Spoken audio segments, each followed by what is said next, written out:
अनि बालेन्सा के देशको प्रति राम्रो काम गर्ने नेता, तपाईलाई यसको बारेमा केही बोल्दिन म आग्रह गर्दछु।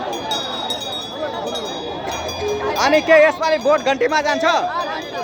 अनि बालेन्सा काठमाडौँको विकास हेरेरै भोट हाल्नु भएको छ नि, त्यस कारणले हेर्नु कति जनताहरू उत्साहित भइसक्नु भएको छ। साथै महिला पुरुष अनि सानो नानीहरू पनि उपस्थित हुनुभएको छ। उहाँ हेर्न सक्नुहुन्छ बालेन्सालाई स्वागत गर्न कति तयार भएर बस्नु भएको छ। स्कुल टाइम हुँदा पनि वेट गर्दै हुनुहुन्छ र अर्को एउटा नानी हुनुहुन्छ। अनि तपाईँलाई बालेन्सा कस्तो नेता लाग्छ? अनि के बालेन्सा जस्तै बन्न चाहनुहुन्छ? चाहन्छु।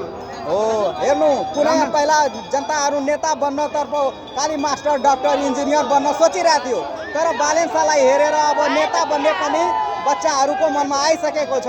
धारणा यसरी नै सकारात्मक हुँदै चेन्ज हुने हो। त्यस कारणले उहाँको अब सोचलाई म सलाम गर्दछु। धन्यवाद धन्यवाद। यहाँ हेर्न सक्नुहुन्छ भिड यति बढिसकेको छ।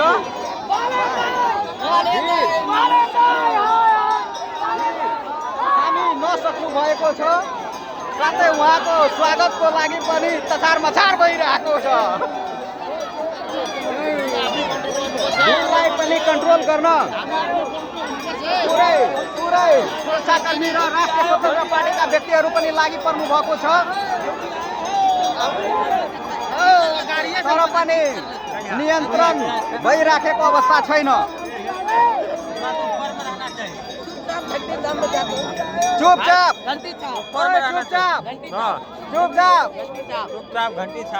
भिड यति बढिसक्यो, पुरै छोडिदिनु।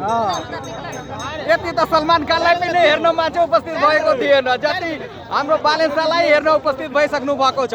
मतलब बलिउड भन्दा पनि बढी क्रेज भइसकेको अवस्था हेर्न सक्नुहुन्छ बालेन्साको।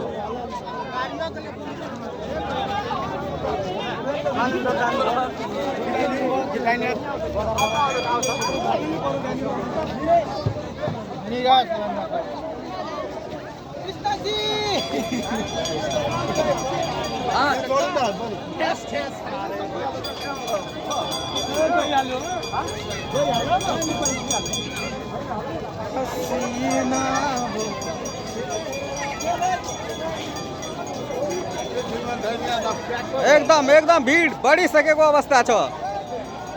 केही समयको लागि उपस्थित हुनु भएको थियो, अहिले पनि क्रम जारी नै छ।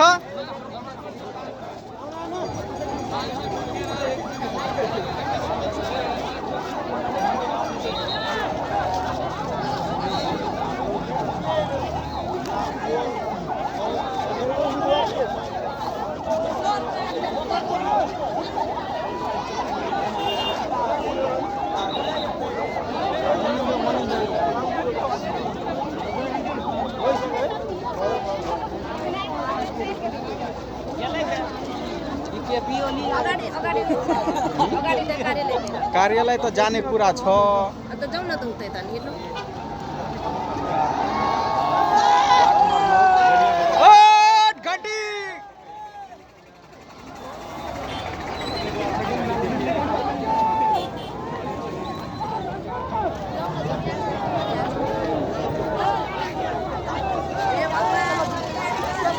कति भिड बढिसक्यो।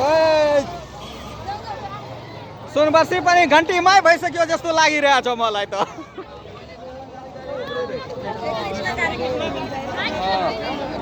घन्टीमै घन्टी